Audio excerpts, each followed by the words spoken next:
आज आपको सबको इधर आने का न्योता दिया कि मैं चीफ इंजीनियर PHE जम्मू आपको JJM के बारे में इन पर्टिकुलर जल जीवन मिशन के बारे में बताना चाहूँगा। आपको वैसे भी आप तो मीडिया से हैं, आपको डेली अपडेट मिलते रहते हैं।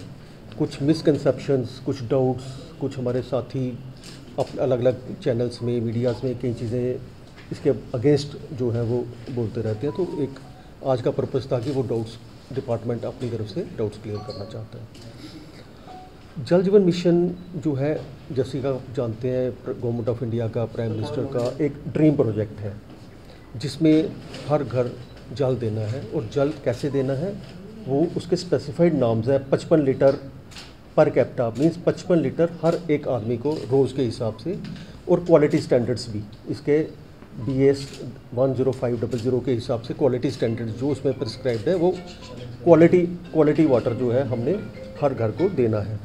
इसके लिए काफ़ी एक्सरसाइज ग्राउंड वर्क किया गया, इसके लिए प्रोजेक्ट रिपोर्ट्स बनाई गई, उसका टेक्निकल आ रहा था कि जल जीवन मिशन जो है गवर्नमेंट ऑफ इंडिया का, प्राइम मिनिस्टर ऑफ इंडिया का एक ड्रीम प्रोजेक्ट है जिसका मेन मकसद है हर एक इंडिविजुअल को रूरल एरियाज़ में 55 लीटर पर पर्सन पर डे के हिसाब से पानी देना है और क्वालिटी वाटर देना है as per bureau of standards 10500 के हिसाब से, जो क्वालिटी पैरामीटर्स उसमें डिफाइंड किए गए हैं। तो इसके लिए जम्मू प्रोविंस की मैं बात करूंगा, जो कि मैं देख रहा हूँ, उसमें 1782 नंबर ऑफ स्कीम्स, 1782 स्कीम्स बनाई गई हैं जो कि पूरे 10 डिस्ट्रिक्ट्स को, जम्मू प्रोविंस के रूरल एरियाज़ को देखती हैं। अर्बन एरियाज़ इसमें शामिल नहीं हैं। अब इस 1782 प्रोजेक्ट रिपोर्ट्स बनाने के पीछे काफ़ी मेहनत की गई है। साइट सर्वेस किए गए हैं, साइट पे क्या कंडीशंस हैं, कहाँ पे ट्यूबवेल्स से पानी दे सकते हैं, कहाँ पे सरफेस वाटर, मतलब surface water means local river से, लोकल नाला से पानी दे सकते हैं, कहाँ हमें फिल्ट्रेशन की ज़रूरत है, कहाँ नहीं है। वो सारी एक्सरसाइज करने के बाद हमने 1782 DPRCO बनाई। उसका codal procedures, administrative approvals, technical sanctions करने के बाद उसकी टेंडरिंग की गई है। सारे काम टेंडरिंग के थ्रू हैं।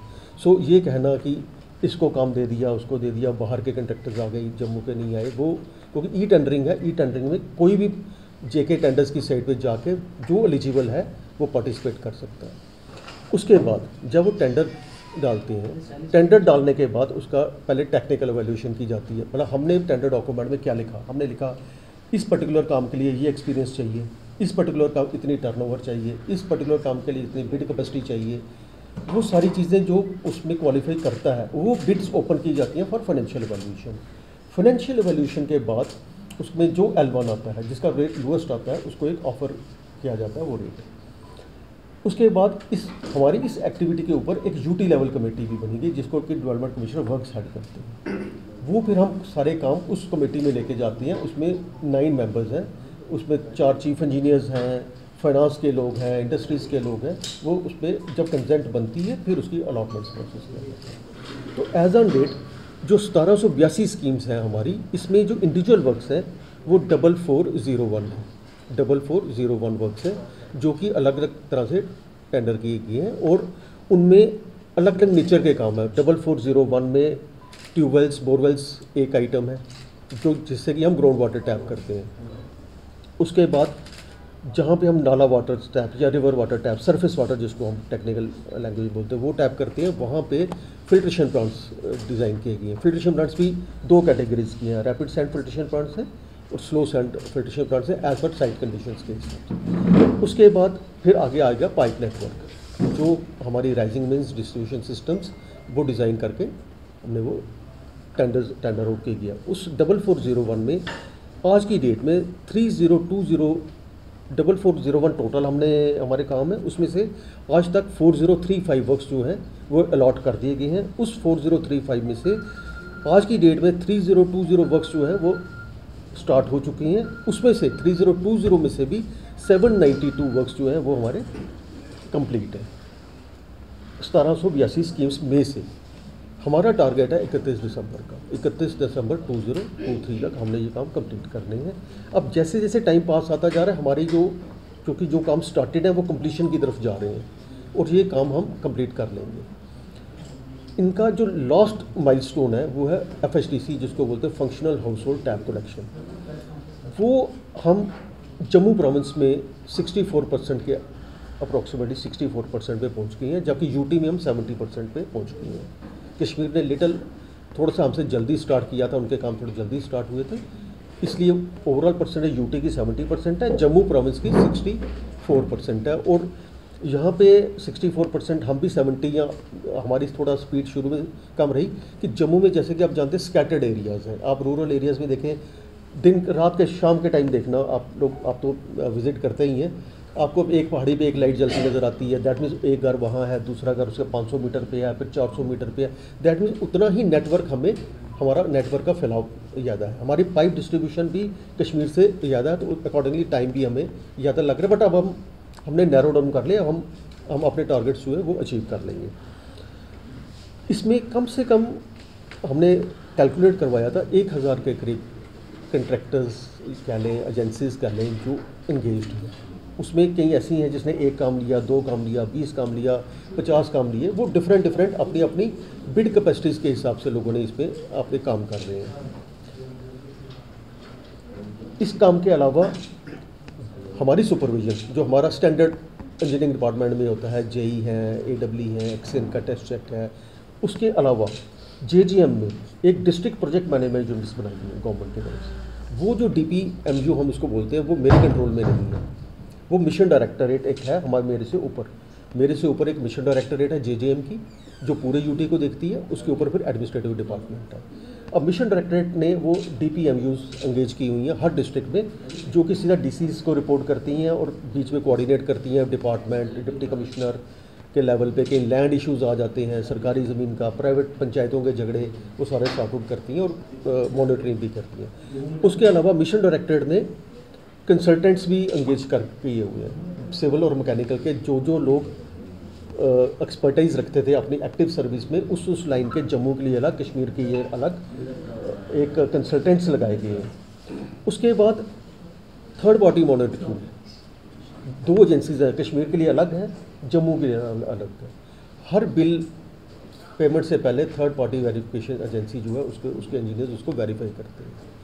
खाली बिल वेरीफाई नहीं करते, बिल वेरीफाई लास्ट रिजल्ट आ गया, उससे पहले जो उसकी टेस्टिंग है, कंक्रीट की टेस्टिंग, सीमेंट की, स्टील की, क्यूब टेस्ट, ऑल रिक्विजिट जो टेस्ट है, डेप्थ प्रॉपर पे हो रही है कि नहीं हो रही है, वो सारा उनका चेक करते हैं। उसके बाद वो सर्टिफाई करते हैं, उसके बाद वो बिल जो है प्रोसेस पे जाता है। बीच में कई बार तो मुझे डायरेक्टली नहीं पता चलता, मीडिया के थ्रू ही पता चलता है। पीछे एक डोडा में एक चिराला एरिया, उसका एक वीडियो वायरल हुआ था, देखो जी डेप्थ प्रॉपर पे पाइप नहीं लगाई गई है।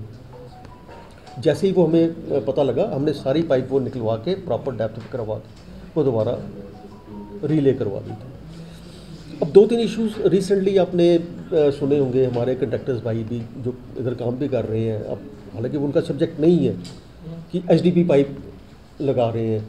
ये एक बड़ा अब जगह आपने सुना होगा। पहली बात, जो हमारी टोटल पाइप रिक्वायरमेंट है उसका जो HDP पाइप यूज़ हो रहा है, ये 30% के आसपास जो हम HDP पाइप यूज़ कर रहे हैं। और ये खाली JK यूज़ नहीं कर रहा, JK ने बाद में स्टार्ट किया, मतलब उत्तराखंड में, UP में, राजस्थान में, मध्य प्रदेश, लद्दाख में वेल सेटल्ड मीडियम है HDP पाइप। बेसिकली पाइप का कंसेप्ट क्या है? पाइप का कंसेप्ट है इसने पानी कैरी करना है, अदरवाइज इसका और कोई रोल नहीं है। पाइप्स कई तरह की है, DI पाइप्स हैं, HDP पाइप्स हैं, देन GI पाइप्स हैं, अब और PVC पाइप्स आ गई हैं। So technology day by day change होती रहती है, और ये एक मैं जो पर्सनल लेवल पे फील करता हूँ कि एक ह्यूमन नेचर है कि जब भी टेक्नोलॉजी चेंज होती है ना, उसको रेजिस्ट करना। कोई भी चेंज अदर देन इंजीनियरिंग आप देखोगे ना, कोई भी चेंज आएगी तो एकदम से ऑनलाइन होगा तो लोग रेजिस्ट करते हैं, ऑनलाइन कैसे होगा। फास्टैग हुआ तो लोगों ने रेजिस्ट किया, जी अनपढ़ ट्रक ड्राइवर कैसे करेंगे। आज वो लोग 1 मिनट भी वेट नहीं करते टोल प्लाजा पर, कहते जल्दी से गाड़ी निकल जाए। सो जब भी टेक्नोलॉजिकल चेंज होती है, एक कॉमन ह्यूमन नेचर है, मैं भी हो सकता है उसमें करूँ, रेजिस्ट करना। सो जब भी हम कोई चीज़ चेंज करने की कोशिश करते हैं तो उसमें एक रेजिस्टेंस आना नेचुरल है। उसी तरह अब हम ओवरहेड टैंक्स बनते हैं, कंक्रीट के RCC के ओवरहेड टैंक सदियों से बनते आ रहे हैं, उसमें टाइम 4 या 5 महीने लगता है। अब हम एक्सप्लोर कर रहे हैं कि इसमें GRP टैंक्स लगाए जाएं। GRP हो गया ग्लास रेनफोर्स प्लास्टिक, UP में लग रहे हैं आराम से।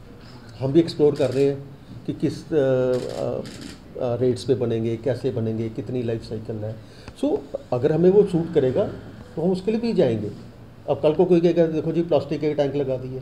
सो ये तो technology day by day change हो रही है। इसमें ऐसा नहीं है कि फिक्स हो गया कि अब 100 साल पुरानी टेक्निक है। घरों में हम कंस्ट्रक्शन जो 200 साल पहले हम लाइम सुर्खी से करते थे, फिर सीमेंट पे करने लग गए, कल को कोई और मटेरियल आ गया, तो ये कहना कि वही लाइम सुर्खी की आज भी कंस्ट्रक्शन हो तो वो पॉसिबिलिटी नहीं है।